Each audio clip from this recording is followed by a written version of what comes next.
ओम साई राम। तो कल आपने अध्याय नंबर 18 में देखा था एक रोचक प्रसंग।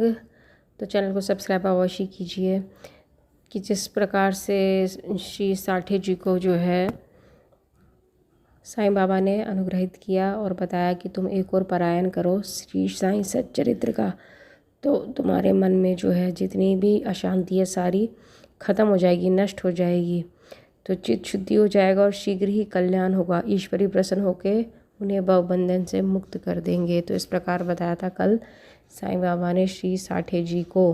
तो इस पर हेमंत पंत सोचते हैं कि इनका तो 1 सप्ताह का ही यहाँ पे रहना जो है सफल हो गया और मुझे तो यहाँ पे 7 बरस हो गए, फिर भी जो है मेरी चित्त की अशांति जो है क्यों नहीं शांत हुई। तो इस बात को बार बार सोच ही रहे हैं कि किस प्रकार मैं चातक पक्षी की तरीके से जो है चाहता हूँ कि बाबा की जो है कृपा दृष्टि एक बूंद जो है मेरे ऊपर गिर जाए कृपा दृष्टि की, लेकिन वो ऐसा नहीं हो पा रहा है। तो ऐसा क्यों नहीं हो रहा है? ज़रूर मेरे अंदर ही कोई खामी है जिसके कारण से ऐसा हो रहा है। तो आप समझ लीजिए जब नहीं हो पा रही है आप पे कोई अमृत वर्षा, तो ज़रूर आपको कुछ ना कुछ ऐसा है जो भगवान आपसे करवाना चाहते हैं, कहीं ना कहीं त्रुटि है जो उसको ठीक करवाना चाहते हैं। तो इस प्रकार से वो विचार कर ही रहे थे कि बाबा ने उनके विचारों को तुरंत ही समझ लिया, क्योंकि वो ब्रह्मज्ञानी तो थे, त्रिकालदर्शी थे। उन्हें पता ही था कि कौन क्या सोच रहा है, वो पहले से ही जाना करते थे।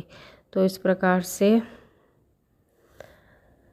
ऐसा क्या करे भीतर चले गए। दालान में बैठे बैठे हेमंत पंत की दृष्टि अचानक खिड़की पर रखी नाथ भागवत पर पड़ी। नाथ भागवत श्री एकनाथ द्वारा महाभागवत के 11वें स्कंद पर मराठी भाषा में की हुई एक टीका है। श्री साईं बाबा की आज्ञा अनुसार श्री बापू साहेब जोग और श्री काका साहेब दीक्षित शिरडी में नित्य भगवत गीता का मराठी टीका सहित, जिसका नाम भावार्थ दीपिका या ज्ञानेश्वरी नाथ भागवत और एकनाथ का महान ग्रंथ भावार्थ रामायण का पठन किया करते थे।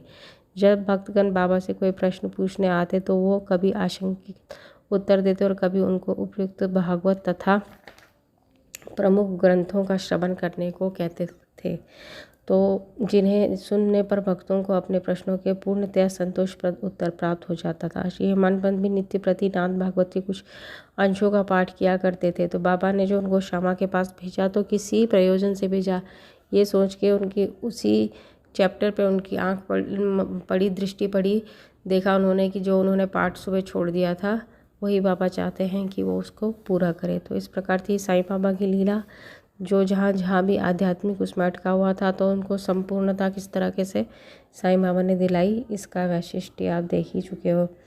इस ईश्वर की लीला अद्भुत है। कहाँ मैं एक अशिक्षित देहाती और कहाँ आप एक विद्वान। यहाँ आने के पश्चात तो बाबा की अनेक लीलाएं स्वयं देख ही रहे। ये कह रहे हैं महालसापति इनको, हेमंत पंत को, जिनका अब मैं आपके समक्ष कैसे वर्णन कर सकता हूँ। इस परमेश्वर की लीलाएं अगाध है। तो यही श्यामा महालसापति बताते हैं जिसका कोई पार नहीं है। वे तो लीलाओं से अलिप्त रहकर सदैव विनोद किया करते हैं। हम